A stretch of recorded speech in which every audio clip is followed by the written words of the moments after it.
All right, we are back for another great episode of Black Equity Podcast, and I am definitely excited about this conversation. I believe this person that is joining me today is one of the great thought leaders of modern day times. I'm not trying to hype it up, I promise you. I've been watching her videos on YouTube, and just the way she has elevated my mind, my way of thinking.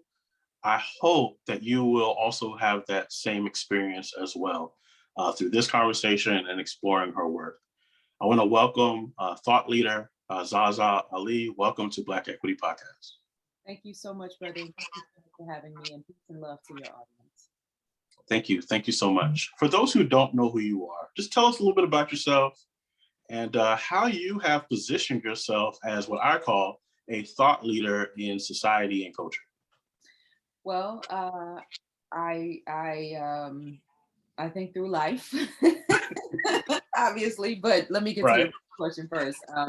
I am an author, probably first. That's my claim to fame in my mind. I have self-published 2 books and 4 workbooks, dealing from everything from the scientific intervention in our affairs to metaphysics workbooks.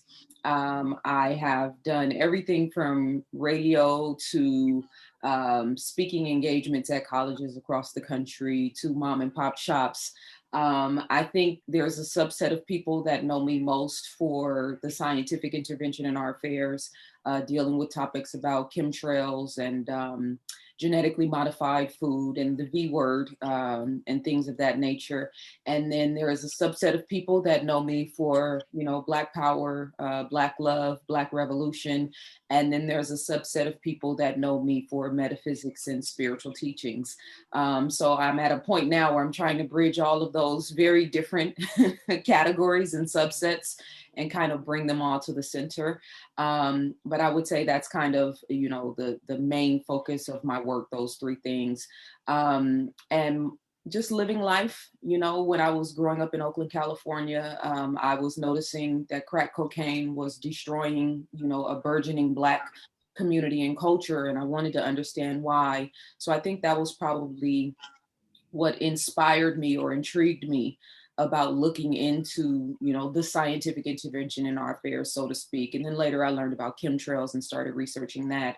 I'm an avid student of history, so I was, went through a binge in my college years of studying African history and culture to try to understand how we got to the point and the stage that we are now. So I think that's where the Black love and kind of loyalty to our story and our culture, so to speak, stepped in. And then the metaphysics and spiritual aspect was just from living life, you know what I mean? And from observing and being a mother, having deep compassion and empathy for the world, loving, nature and God as it expresses itself everywhere. So yeah, that's kind of, a short story to a long tale. Well, I'm looking forward to exploring how all those are interconnected. The first question that came to my mind is there a easy crossover for the audience that loves you for the Black love and the Black revolutionary? Are they easily receptive to metaphysics and thinking on that plane? Or is that 2 different worlds? Some, but it's 2 different worlds. And it's fascinating to me because if we really understood our culture and the spiritual, prowess that our ancestors carried and left plenty of evidence to, I don't think we would shun and dismiss spirituality and metaphysics as much as we do. But yeah, when I first started to kind of make that pivot, I got a lot of backlash, and people were like, we don't really want to hear that Zen stuff. We want to deal with the reality on the ground, so to speak. Not understanding that the Zen stuff is what creates the reality on the ground, right? Right. Consciousness creates reality. Thoughts produce things, right? How you're thinking and feeling is what's creating your reality. So my goal is to try to kind of get us to respect the spiritual science and be interested and intrigued. So I think if anything, I notice we don't really have not just that we don't teach it in the schools, but that we don't really have a thirst for knowledge anymore, and you know, an inquisitive nature, so to speak, about things beyond the surface. So my goal is to make it interesting, right? Make learning interesting. So I try to use different mediums to get people interested and intrigued. So, you know, because dragging people and trying to get them to learn about things like this is a waste of time. I've noticed that. So I try to get things, you know, that kind of pull people in and make them interested, like music, so to speak, and the frequencies of music and how it affects you in deeper ways. But yeah, I don't think our people and our culture really respect, and this is obviously collectively, respect spirituality and the metaphysics of spirituality as much as we should. So if you don't mind, let's go down that road just a little bit. Sure. To you, what is metaphysics? How do we define that? How do we see that from your perspective? Metaphysics is a deeper, you know, investigation, so to speak, or looking beneath the surface of anything, right? We could have a conversation about the metaphysics of podcasts, right? And you could take me into not only, you know, the analytics and the science of how it works, right? How to work the materials and the utilities, but then also, you know, we could go into the science of the voice, right? And how your voice as a Black man projects a certain frequency, right? They have been, if you think about God, my brain just froze. Commercials, right? And throughout time, how they've used Black men, right, for insurance companies and whatnot. Black men's voice has a certain resonance, right, that affects people in a different type of way. There's a whole science behind it. That's metaphysics, and it goes right into your podcast and what you're doing, right, and how the voice projects, right. So just you know, the deeper understanding and research into or looking into any particular thing, right? So for me, the metaphysics of the study of the planet and nature, right, is directly tied to the metaphysics of humanity. You know what I mean? So just going beneath the surface and looking into things instead of just looking at them. Okay. And so when you look at the metaphysics of Black culture today, and I know that this is probably a loaded topic, loaded question, but I want to go there. Yeah. What is the metaphysics of Black culture, Black equity, Black revolution? What is it saying to you right now? What are you picking up? That we are playing checkers in a game of chess. Ooh, okay. How so? How so? And that we are using utilities and language that is outdated and primitive in a lot of ways. And you know, obviously I could pivot from that and say, you know, we are the you know, cultural leaders in the world, right? We're obviously, you know, between sports and celebrities and even consciousness, right? You know, so we could look at it from that space, right? But particularly in this time that we're living in and everything going on in the world, when I started researching the things that I put into the scientific intervention in our affairs, it was mind blowing to me the level of technology that these people had already amassed and had been using, right? So at the time that I'm researching it's new to me, the technology is like 20 years old, right? Right. Now, in this day and time, the technology that we're researching or coming upon and learning about is already 20, 30 years old, right? So the technology of the iPhone, for instance, there's a guy named Nick Begich, right? He says that the technology that we see in the current iPhone, they've already got a phone that's already 9 times more advanced than that phone that they haven't released to the general public, right? So just, you know, understanding, when I was in college and I was studying economics, and I learned that in order to maintain the gross domestic product, they destroy a certain amount of food every year. Yeah. Right? And that was absolutely mind-blowing to me. Right. Like, in order to keep the value of the dollar, basically, and we have masses of people all over this country that are hungry, right? Children and all. and that you're actually destroying crops and destroying food in order to maintain, right? So when I say we're behind the eight ball, we don't even consciously, you know what I mean? Like, we can't even process the levels of wickedness that are taking place in this country beneath the surface. We could talk about police brutality and miseducation and, you know, messing with Black girls because of their hair, right? But beneath the surface of the systems of this country, there are really in-depth levels of what I call wickedness, right? That's a level of wickedness to me, to destroy food when there are people dying, right? When I was studying chemtrails and studying the technology that, you know, spraying trillions of tons of nanoparticles in the sky, right above our heads, and that the average person doesn't even know that it's happening, let alone look up, right?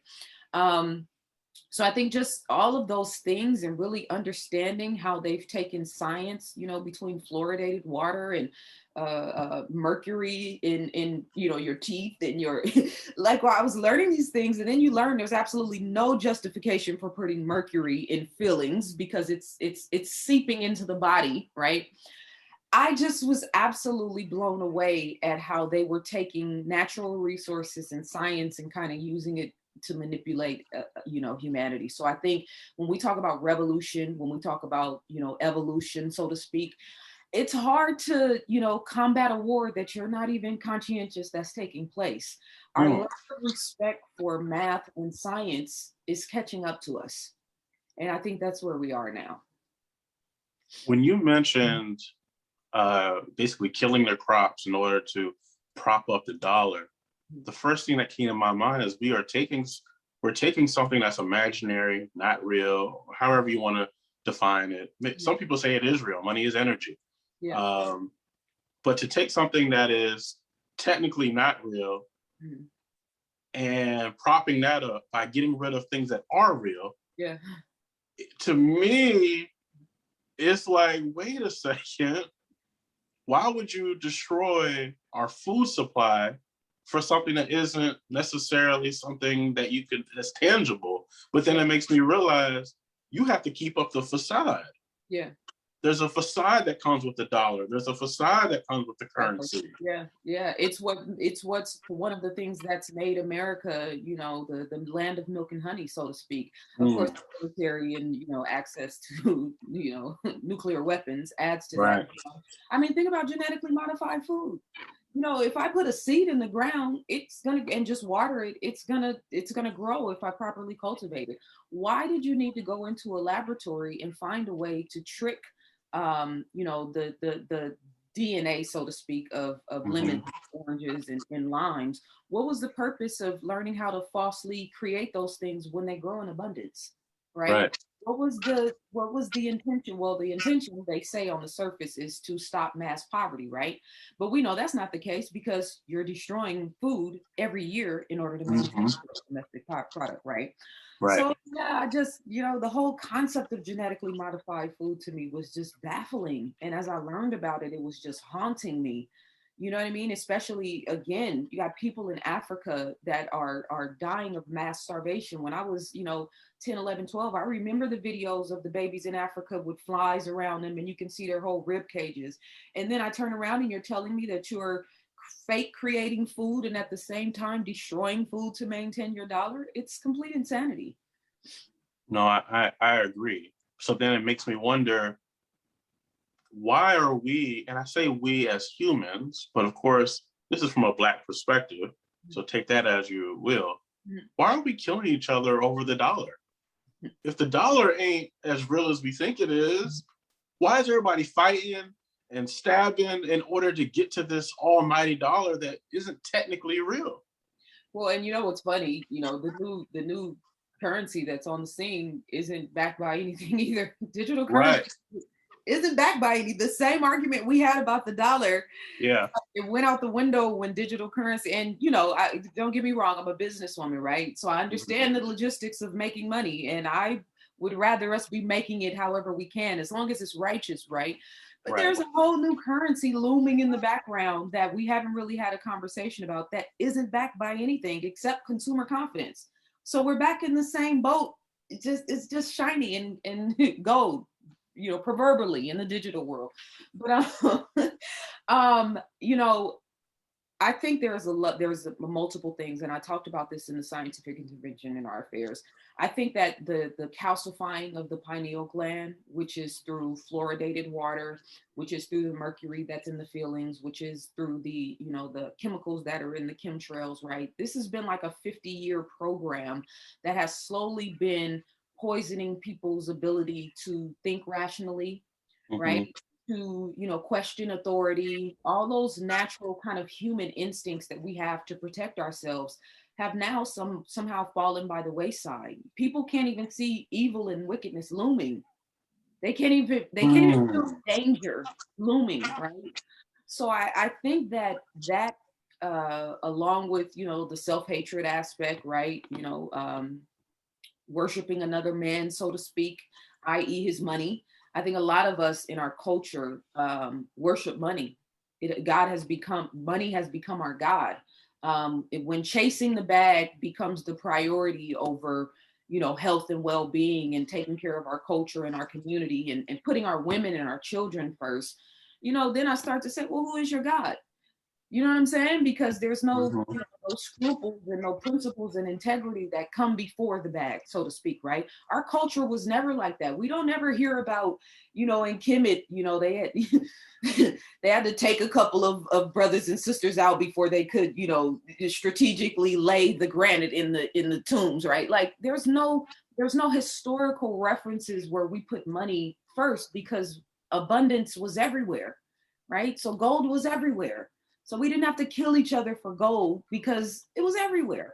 So I think a lot of us are in our culture are operating from a lack-based consciousness, right? That comes from, welfare systems and, prison industrial complexes and redlining and all the stuff that we've been talking about all this time. But it also comes from not knowing yourself.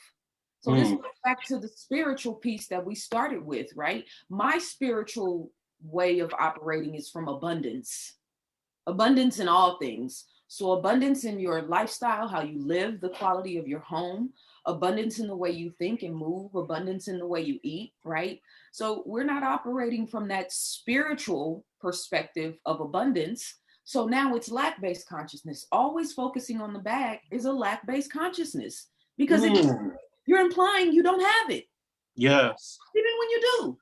Gotta get the bag, gotta hustle, right? Never still, never current, never present, always in tomorrow. That's lack-based consciousness, even when you have money, right? So I think we've gotten very, very far away from our original selves, and what I consider to be godlike consciousness.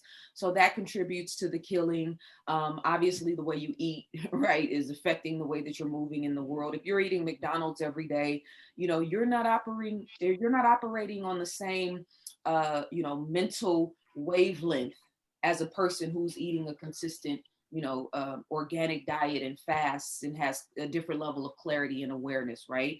I think a lot of our men naturally know, even though they can't prove it or say it, that they're meant to be kings and they're meant to be rulers, right?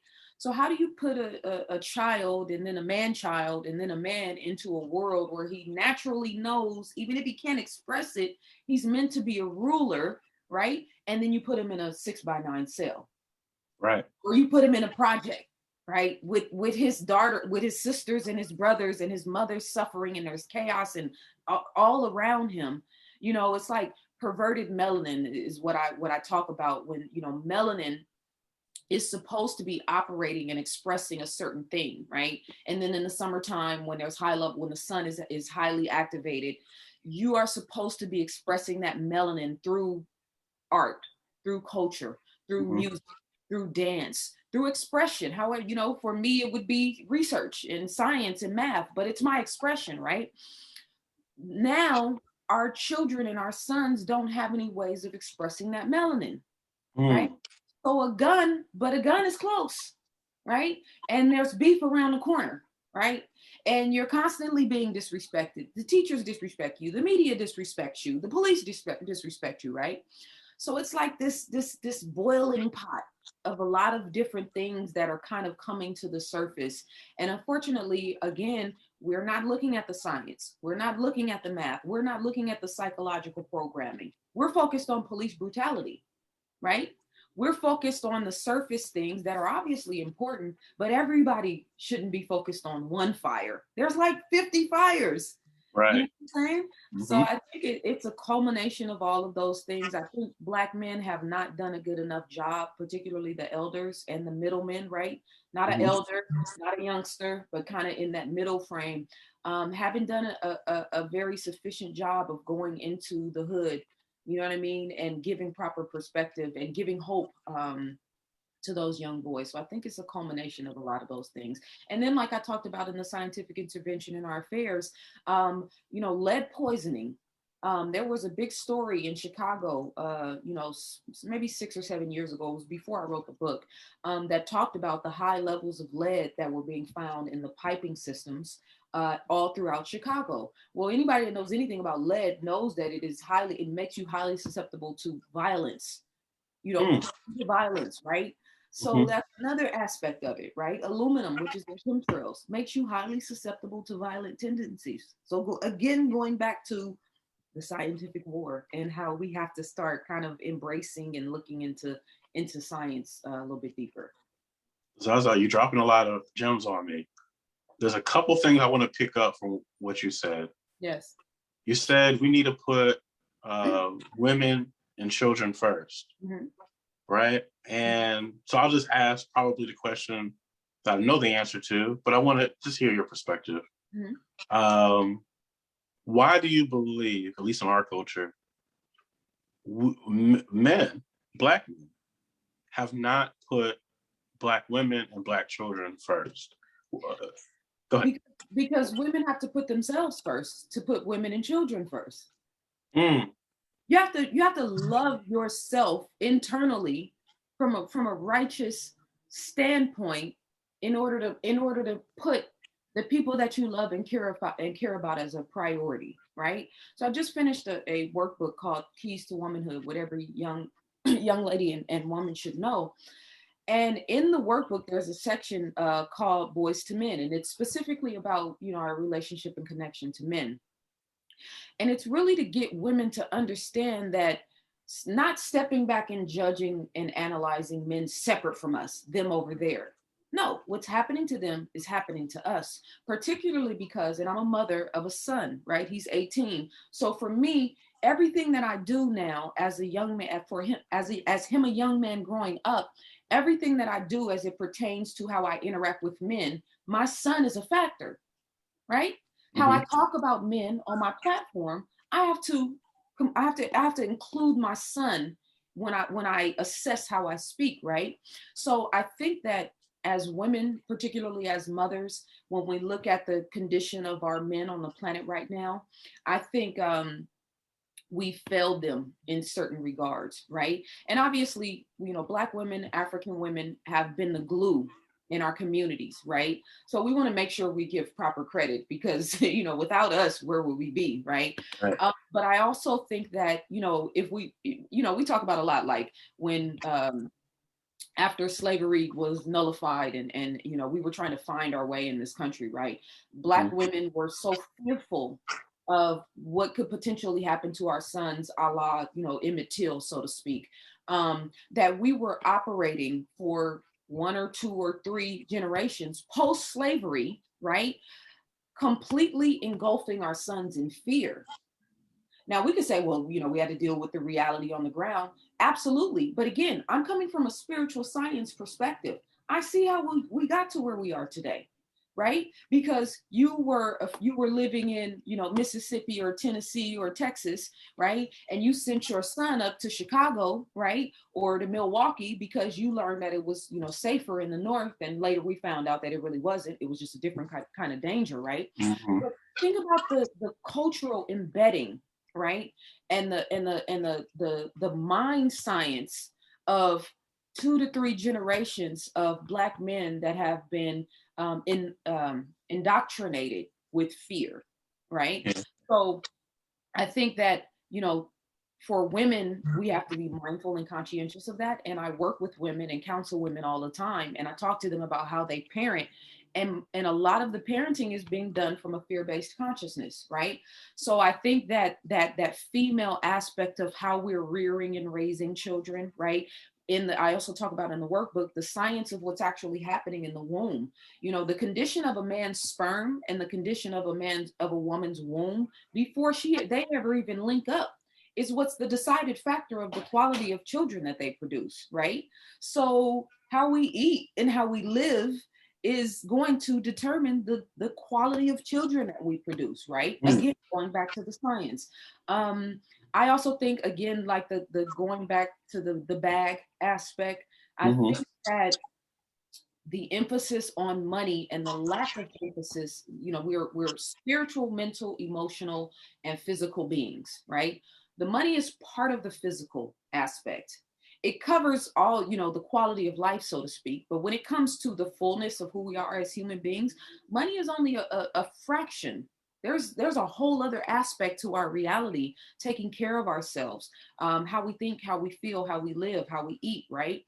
We don't really emphasize those things in our culture. So if men aren't emphasizing those things for themselves, how could they possibly be emphasizing those things for women and children, right? So same thing I say to women, we've got these generations now where it's embedded in us, the culture of women, that we're supposed to put everybody in front of ourselves.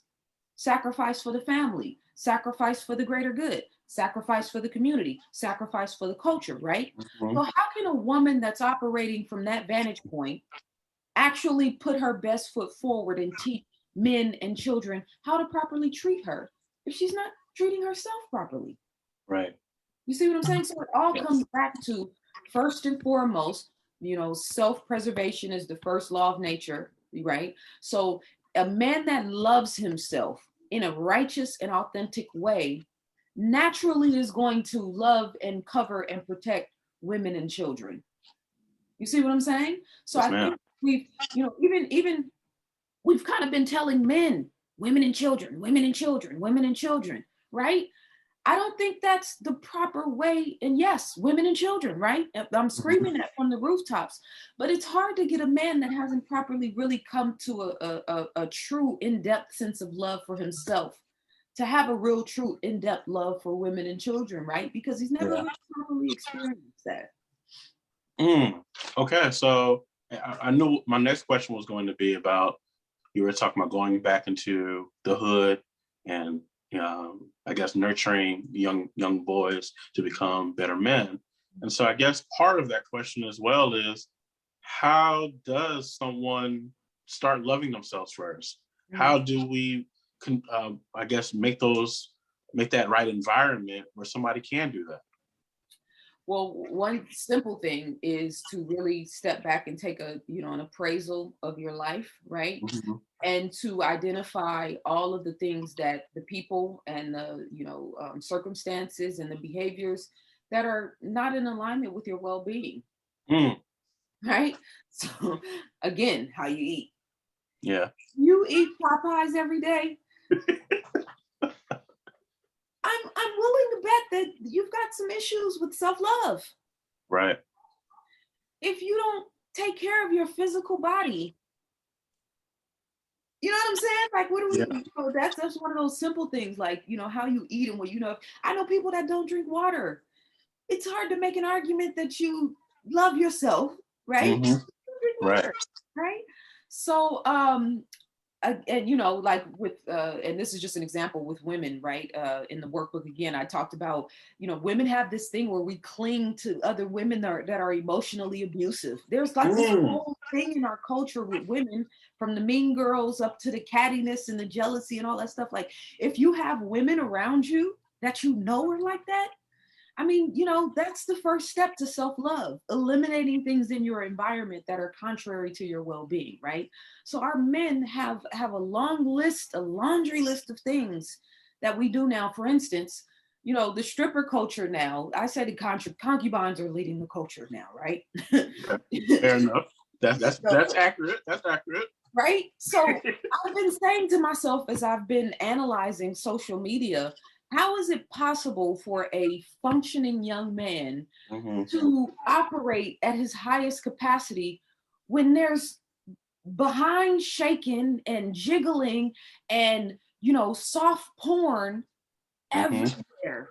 Everywhere. It is astounding I see professional women that are like in restaurants, like turning up like business women, right? Mm-hmm. And I'm not a judge and jury of people's do what you want. You know what I mean? But like again, going back to the collective consciousness, as women, how do we expect men to respect women? How do we expect to change the dichotomy of rape culture, Mm-hmm. right? When everywhere you look, men are being sexually activated. So for men, what are you doing? What are you watching? What are you tuning into that's keeping you sexually activated? Do you even have the internal awareness and the sexual discipline to be able to identify them? Right? Mm. I talked to some friends and my homeboys or counsel or clients or whatever, and this is a real big issue for Black men now, right? Because it's everywhere. So I talked to one of my brothers one day and he's like, yeah, he followed some site on Facebook. It's a black tail type, right, site. It's not black Mm-hmm. tail, but it's something that shows, voluptuous Black women around the world, right? Mm-hmm. So that's all it does. That's all it's. So he's like, I gotta stop. I gotta turn this off. He's saying this to me. Then turn it off. What do you mean? Unfollow. Like, so again, self-love. If Yeah. you are spending too many hours on Pornhub, Mm-hmm. you know what I'm saying? If you are following pages that are keeping your lower chakra stimulated, right, in an unhealthy way, it's self-love to stop. You see what I'm saying? So Yeah. mentally, if you are not reading, if you are not keeping your brain sharp, if you don't follow pages that stimulate thought, that stimulate consciousness, emotionally, if you are dealing with this is just an example, a woman that is emotionally abusive towards you and that talks to you disrespectfully and that is only with you for your money, right? That's one way to start establishing self-love emotionally, right? Spiritually, do you have a spiritual practice, whether it's just kind of sitting up and thinking and breathing every morning to meditate, or if it's yoga, or if it's Tai Chi, or if it's doing Reiki healing work, right?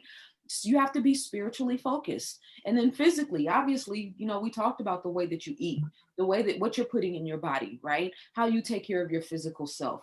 I mean, going after those 4 areas of yourself, that's how you start to, cultivate and nurture self-love. Mm. That was a long answer, but No, it's yeah, it's a powerful big question. It's a big question. because you can say things that I don't think I can get away with. Like I don't know if I can say the concubines are leading the culture because then I'll say it for you, beloved. Don't worry. I will say it and I will shout it from the rooftops on and this. I appreciate it because if I say something even remotely similar, Yeah, it's I'm bashing women, yeah, I'm talking down, I'm yeah, being disrespectful. yeah. I'm what's the other thing? I'm But changing. I'm messing up the sexual liberation or whatever. And so it's like, I just want to just tell the truth, Yeah, right? for And so sure. I think, And we need you to tell the truth. And we need to hear men telling the truth. Like mm, I have caught tremendous flack over the last 10 years for, saying and being critical of Black men from a mhm, loving, righteous, motherly, sisterly type of way, right? I've tried every different way. You roaring like a lion, being soft and flowery like a delicate damsel, right? How mhm, trying to find the right way. But when it all boils down to it, even in spite of all of the flack and the controversy that it's produced, I do it again, and I'm going to yeah, keep doing it, right? But it has to come from the right intention. But I just want you to know we need to hear men saying it. And you might not say it as harsh as me, right? You might not say the concubine culture, right? You can say, I'm not attracted to, if I see you online, shaking your, what, in front of bending over, showing, the inside of your organs, right? That's not attractive to me as a man. And I need for women to understand it's not attractive, right? So please right. do carry on. Well, I've checked out a lot of your YouTube content. The titles you have are awesome. The one that jumps out at me, I'm probably gonna mess it up. Oh goodness, it was The Gods Are at War. Yes, Okay. that's it. Very, yes, epic, next level. And I've heard some of your commentary around being, I guess, tough on men. Mm-hmm. And I never took it as a you don't like men or you hate men or anything like that. I just think you were saying, hey, we need to level up. Yes. Like where you are is, I guess, cool. I guess maybe not, but there's a standard, right? We're trying to raise the standard, and even when we raise that standard, guess what's going to happen after that? We're going to have to raise that standard again. Absolutely. So I praise you for raising the standard, and it made me check in on myself. Like, well, even though I thought I was doing this wonderful thing, I think it's time for me to raise the standard again. It's time to grow up to another level. Yes. How are people who do resonate with your message, men or women, how do they interact with you when they get that message from you? How do they respond? It's such a blessing, and I give all honor and credit to the creator, the ancestors, the universe, however we want to. I'm comfortable with all of the Allah, whatever it is that you express as a supreme being or a higher form of consciousness. I get so many testimonies and positive reinforcement from people all over the world. I had a brother who left a comment a couple of weeks ago. I think it was during the Gods of War series, where that's where he found out about me. And he said, I've been binge watching your work for 4 days now, and it's affecting the way that I'm dealing with my life. And mind you, we're talking about everything from chemtrails to, the scientific war, to metaphysics, to spirituality. I mean, the whole plethora of what we've been discussing, just the fact that could have an effect. And this is your wife, not like I'm courting a new woman, so I want to be on my best behavior. Right. This is your world that you've already created. Messages like that, messages from women, young women. I have a lot of young women that follow me, that are finding their voice through my work. People that have healed themselves from different illnesses and ailments based on things that I've, resources that I've provided. It is just, it is absolutely amazing and humbling to me that, what the creator has put in me has been so successful in helping other people. And my perspectives obviously there's the research, there's the knowledge, right? But then there's real life. So my life experiences, real time on the ground, right, have been the best teacher for me. So I think that's why I'm able to speak with clarity and write with the clarity that I have, because I really paid attention to my life. I really paid attention to my mistakes. I really paid attention to the world and the planet and the people around me, right? So it's through that I'm able to speak to people where they are, and to kind of, be a light, so to speak, to light their light. And it is the best experience and feeling and reality to know that it helps people in real time. Nothing I say or do matters if it doesn't impact your personal power. I'm not talking about inspiring you to make money or inspiring you to go look for a girlfriend or inspiring you, like personal power, how you're moving and operating in the world. That's the $1 million ticket to me, so to speak, right? Because if you have personal power, you can make a lot of money. You can find love, your soulmate, right? You can go out and be in harmony with nature. But if you don't have personal power, you can be a rich fool. Yes. Or you can be a spiritual guru that doesn't have any compassion for the rest of the world, right? So just that middle ground, right, is kind of, I stand strong on that, because if I can inspire people to their personal power, then there's nothing that they can't accomplish. I was thinking about you the other day. I was looking down on my phone, and I saw the headline where it said the United States of America has now officially ended its longest war, 20-year war. And I was thinking about you because I had just finished the Gods Are at War series. I'm sorry if I messed up the name. Because this war, the spiritual war, has been going on forever. Yes. And we're over here only talking about this minute 20-year war that really shouldn't have been a war, but somehow ended up being a war. And so I'm looking at it, I'm like, yeah, but the spiritual war is so much deeper. Yes. And then it may never even make the news. Yes. How do people, of course, watch your series, watch your video, but how do people tap into the war that is around us, that's a spiritual war, without being distracted by what's going on physically? Well, that's a great question. That's a great question. You know, the the 20-year war, right? And it's one war of many wars. That's the thing that's so, you know, that's so so mind-numbing. I was watching there's footage of apparently the Taliban kidnapped a helicopter. Have you seen that? No, I haven't seen that. Yeah, it was like this big thing news, right? They're like, yeah, the Taliban stole an American helicopter, right? So the footages of the helicopter flying, it doesn't have like an Afghan flag on it. It's not like there's no Taliban man kind of waving his turban out, so you know it's them representing. They didn't paint the tail with the Afghan flag, right? So I'm just looking at this, and it's like, you know, all the bars at the bottom that move and the tickers and everything. It's like Taliban still American helicopter, and it's like, okay, well, where are they going with the helicopter? What are they doing, right? So I say all of this to say I can see the programming clear as day. To me, it's all a movie, right? I'm looking at the news. I'm looking for programming. I'm not looking to learn. I'm looking for the program so I can understand how we should move accordingly, right? So when you say, you know, when you talk about the media is a tentacle of the spiritual war, right? This is why, again, going back to, you know, why can't Black men see themselves as far as the killing is concerned? Or why can't we step back and see this agenda that's taking place, right? The programming has been so methodical. There was a guy named Stephen Jacobson that was a prominent journalist in the media. You should definitely, especially you really value his work.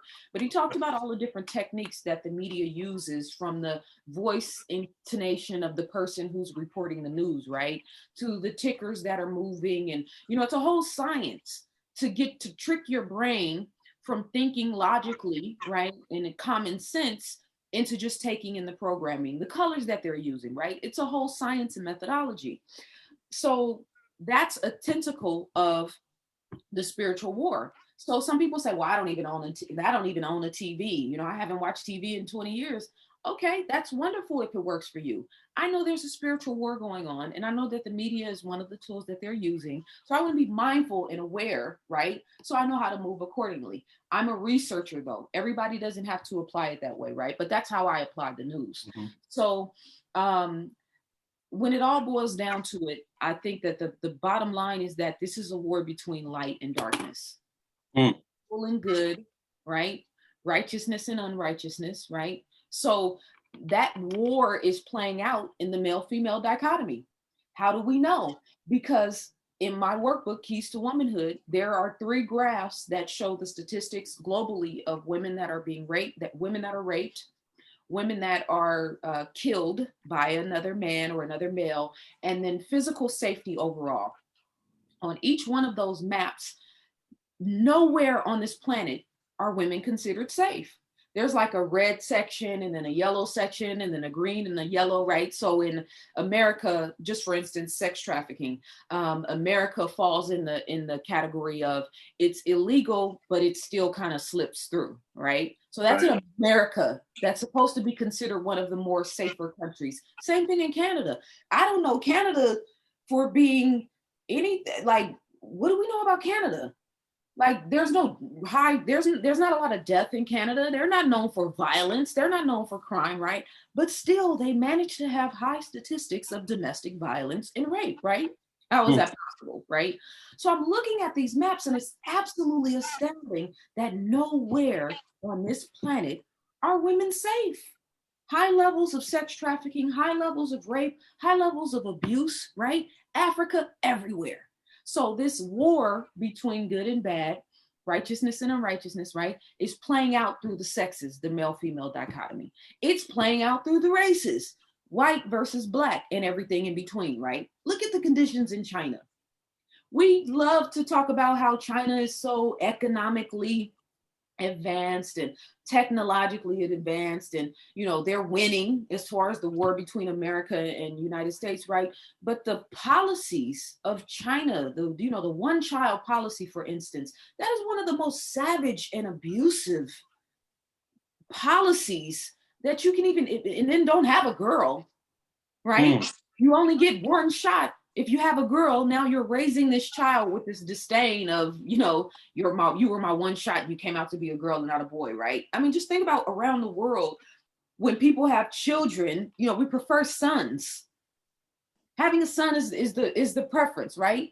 So the it's playing out through the racial dichotomy, black versus white, and then everything in between is playing out through the sexes, right? But all it really is beneath the surface is a war between light and darkness. So that same war, those examples are the macrocosm. The microcosm is what the Muslims call the jihad. Now, the Arabs, the white Arabs, let's be sure we differentiate, because the original Arabs are black people, right? That's facts. And are from Africa.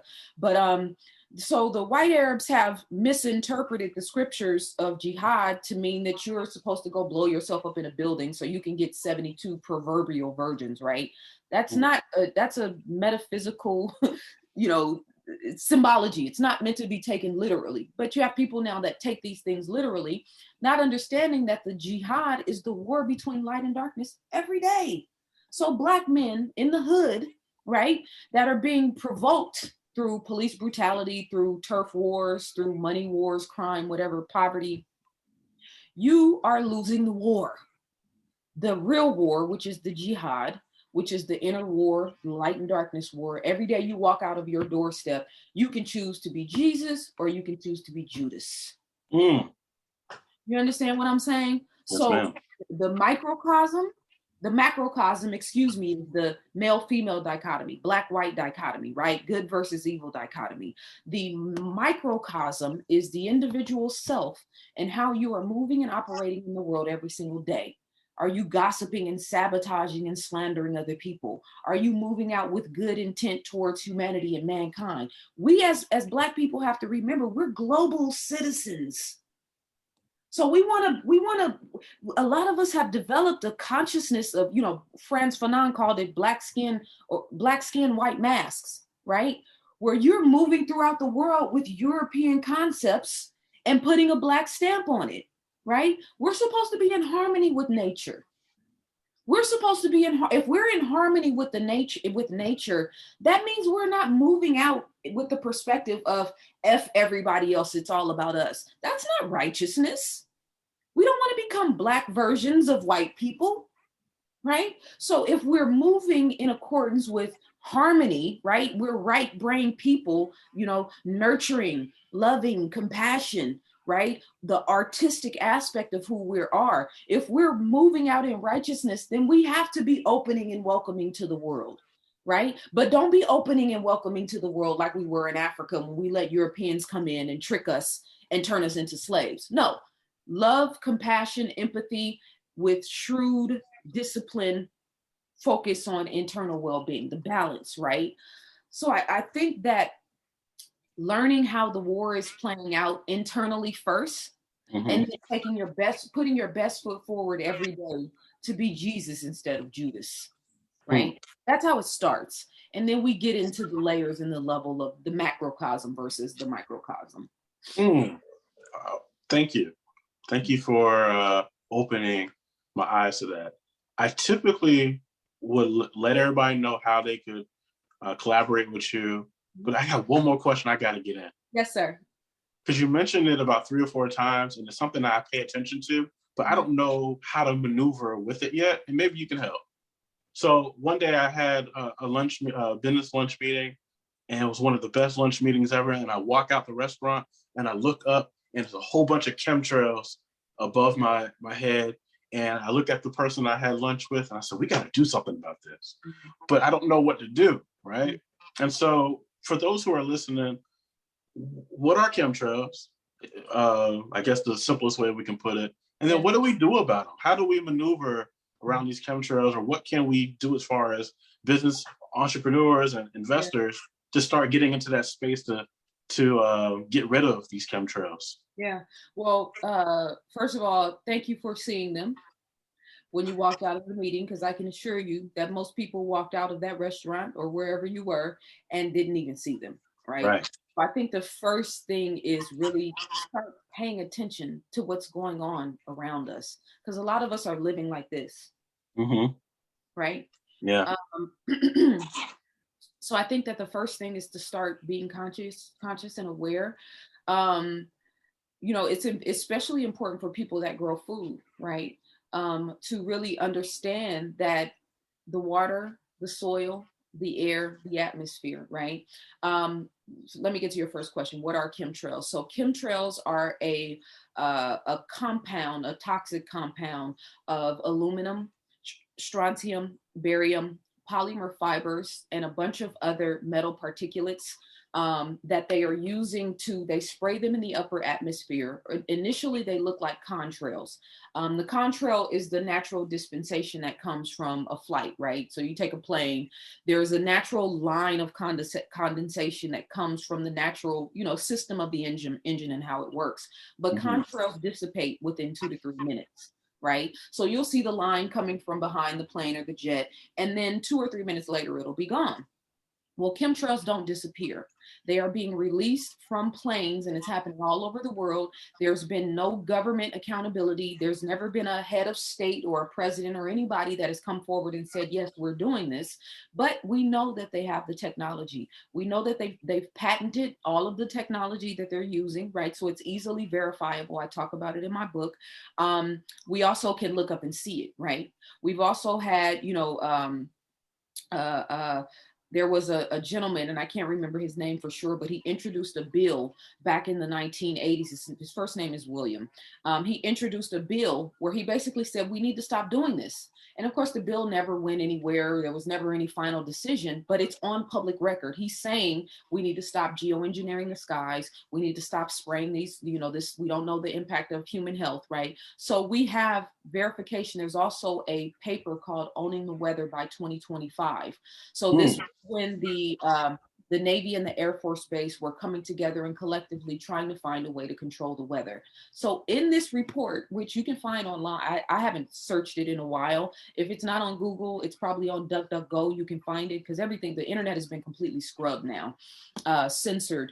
But Owning the Weather by 2025. And in it, they talk about the patents, they talk about the technology of being able to use the weather as a war tactic, or as a one of the examples was they could go over an enemy territory and create a storm so that the enemy wouldn't be able to basically use their tanks and use their planes, right, to combat the war because there's a storm happening over their heads, right? So Owning the Weather by 2025. And again, there is a plethora of information out if you really want to know that you can verify that this is happening, right? It's because, was having the conversation about proving chemtrails for like 5 or 6 years. I'm not trying to prove chemtrails anymore. If you don't look out, if you don't walk outside, if you think I'm on the outskirts of Los Angeles, the sky outside is white. It's not cloudy.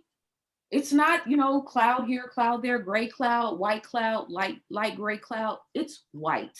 That's not normal. And thank God I experienced living in a time before this was the natural reality, so I can see the difference, right? I see chemtrails in commercials and in cartoons now. Now, if you put chemtrails in cartoons, maybe not in a commercial, but in a cartoon where I can see a tic-tac-toe grid, I know it's intentional. So it's programming so that children don't know the difference between how the sky's supposed to look and how it looks, right? On a macrocosm, what can we do? We don't own planes. We don't own airports, right? So we don't even have a concoction that we can spray up in the sky to counter, right? There are, from Dane Wigington to Nick Begich to Sophia Smallstrom to Alana Freeland, right? All these scientists that I've been researching and talking about and promoting their work that are saying that it's so far gone at this point that if they stopped using chemtrails now, that it would completely change it would have a devastating impact because the matriculation now of our wet weather and the process of it, the jet stream starts on the Pacific coast. This is why I was able to see it, because I saw, and when I was living in Oakland, the weather process pattern would start there, right? So they spray there, they matriculate the atmosphere, and then it'll start a storm in the Midwest, or it'll start a storm in New York. But if it's in New York, they got to start it in the West Coast and then matriculate it in the Midwest, so that by the time it gets to the East Coast, it's full-fledged right now, right? So we see fires in California right now, in the Lake Tahoe areas on fire. We see the situation in New York now with this drastic flooding. We see the situation in post Katrina, what's happening right now. They're saying the power is going to be out for a month now, which is absolutely absurd. We see the earthquake in Haiti. There were mass fires in Greece, mass fires in Turkey. I'm talking about all of this is happening within a 30-day perspective. Yep. So when the people were like, stop talking that pseudoscience, conspiracy theorists, you're spreading fear. Well, I'm sorry to inform you, but what you didn't pay attention to when I and many other people were talking about 10, 20 years ago is now at all of our front door, right? So we should have been trying to come up with the antithesis or the antidote 10, 20 years ago when they were still perfecting the experimentation, right? So the short answer is, as far as the bigger agenda, I don't know.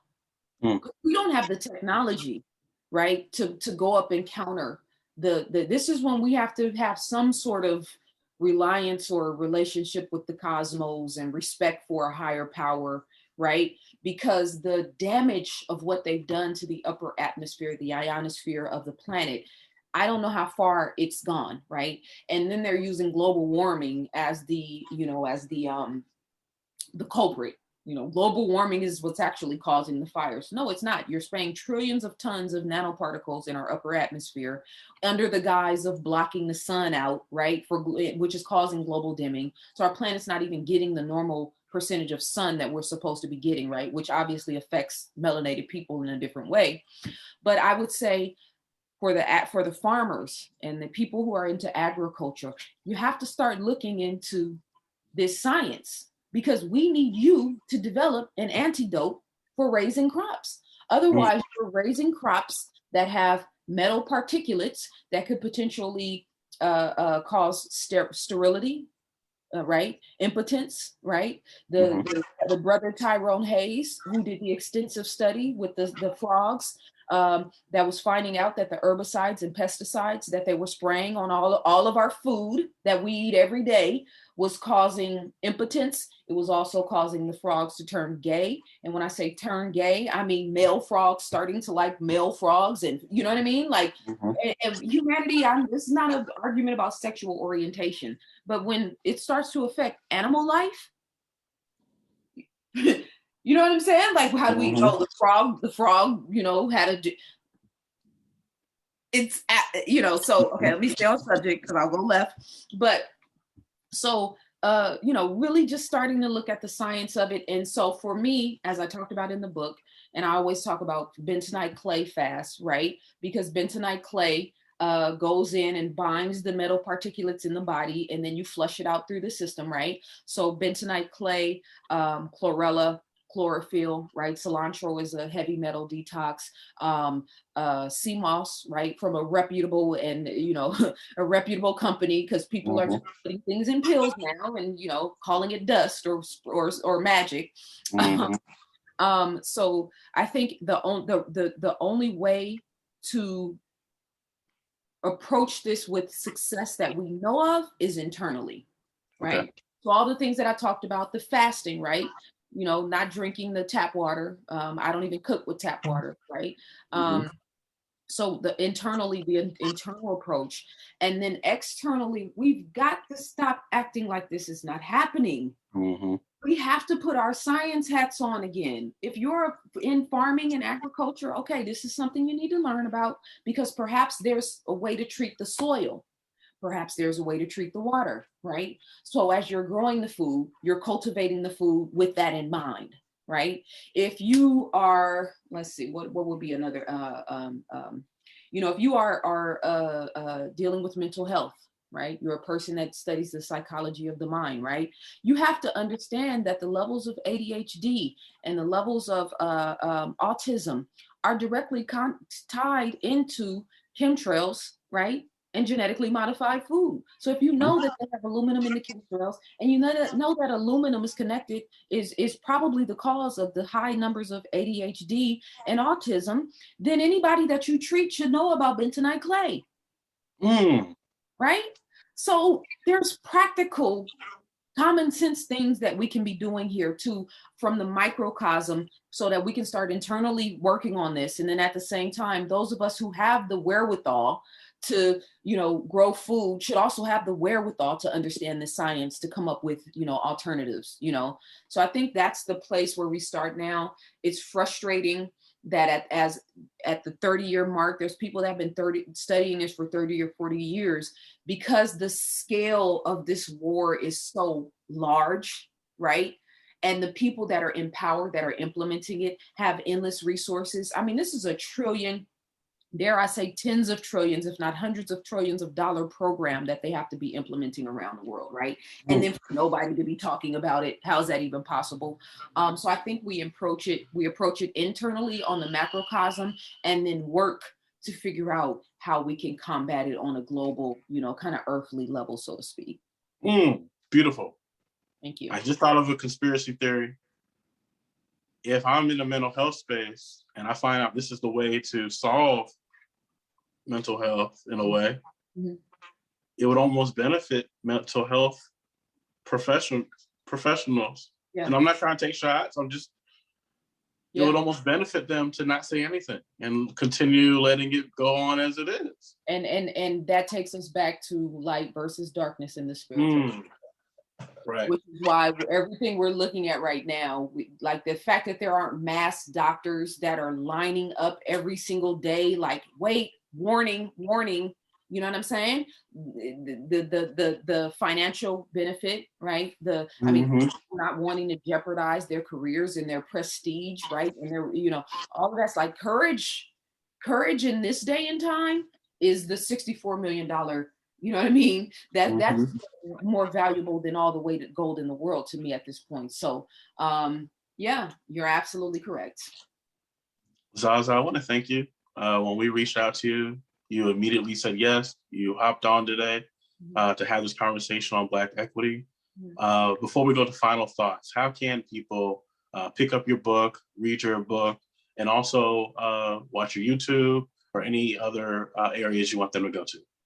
My website is ZaZaAli.com.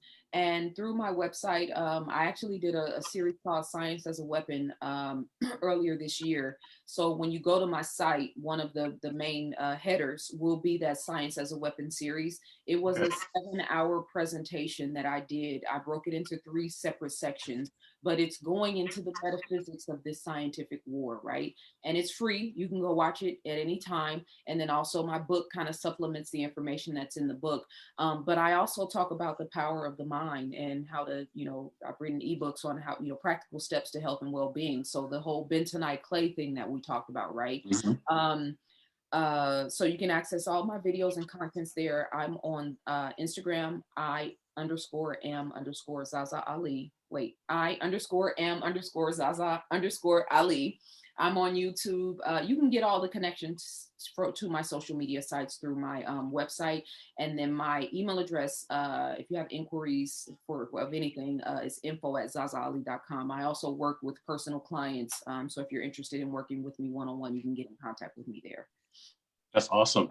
What are your final thoughts to entrepreneurs and investors who want to make a impact on society, impact on the world, and maybe they just don't know where to begin? Yeah, well, you know, that's a great question. I had a great conversation with a client, a new client yesterday about she's into fashion design, but she's torn because she feels like her particular field is not really something that is service oriented, right? So she has this, I'm struggling with the, you know, my individual goals, but I don't feel like it's really doing anything to benefit the collective. Going back to the spiritual perspective, anytime that you're doing something that you love, you're automatically benefiting the collective consciousness because you're operating with a different frequency in the world, right? So if you are, for instance, I told her, when you go into your zone in the process of creating designs, in the process of styling, when you go into a zone and you feel high, right, and you feel strong, you feel a strong energetic resonance, and you're in a zone that is benefiting humanity, right? One of the things that I say is that we are not successful in building institutions because we're trying to build institutions on the backs of broken people, right? So we want people to come to the table and sacrifice everything else for the greater good, right? I don't teach that. I don't believe in that.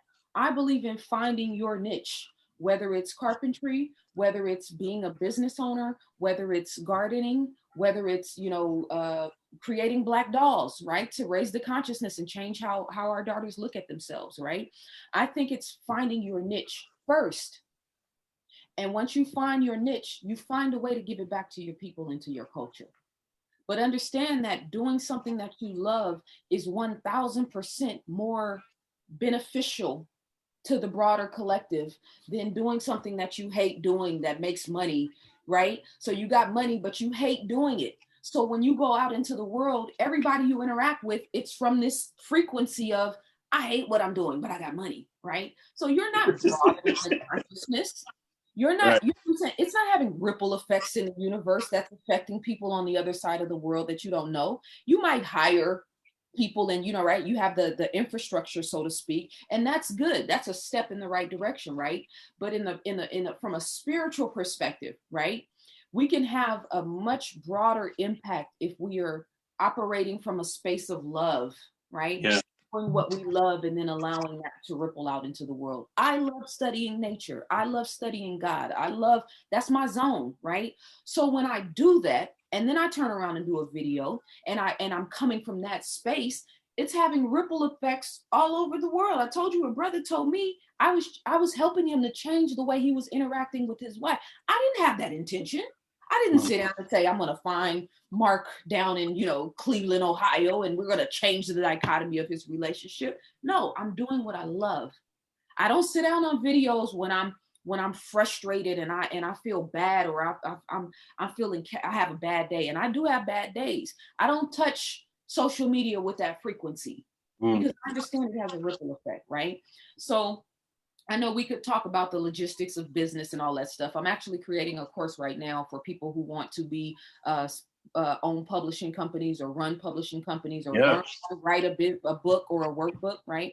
I'm putting together a course for that, right? So that would be my, business oriented, it's what I love. It's what I'm good at, right? So I'm creating a course to help teach that to other people, right? So that's the logistic, on the ground approach, right? But do what you love.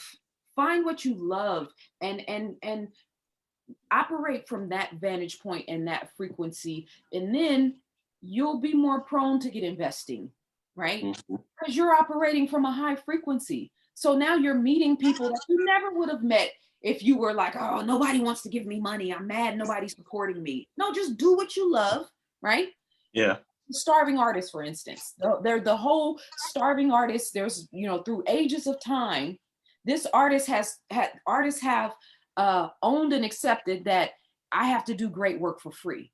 So now the frequency is of the starving artist, and you believe that.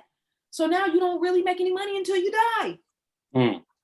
No, you don't have to be a starving artist. Do what you love from a place of pure authenticity and love, and know that your paintings are worth millions or whatever you want to ascribe them to. And then eventually the millions will come. You know what I mean? So I think that's the spiritually based answer about economics and about business that I would say. Approach it from a heart center opposed to how do I make money, right? If you do it that way, it might take a little bit longer to get the money, but when you get the money, there's no compromise. There's no hiding from the mirror, right? There's none of that. It's a pure, authentic, spiritually based kind of perspective. And you'll still have your soul. And you'll still have your soul. When it all boils down to it, I want my soul to be intact. That's the starting point for me. Yes. ZaZa, thank you so much for coming on Black Equity Podcast. When that course does come out, we would love to have you back. Absolutely. to continue these conversations. I think Yes. you are a blessing to our Yes. community. And then we so can talk continue about to work. and we can talk about the business of publishing, right? Yes, So yes. I how would love that. the business and the logistics of it. I'd absolutely love that. Yes, I look forward to it. Thank you again for coming on, and we'll talk to you again soon. Thank you so much. Peace and love.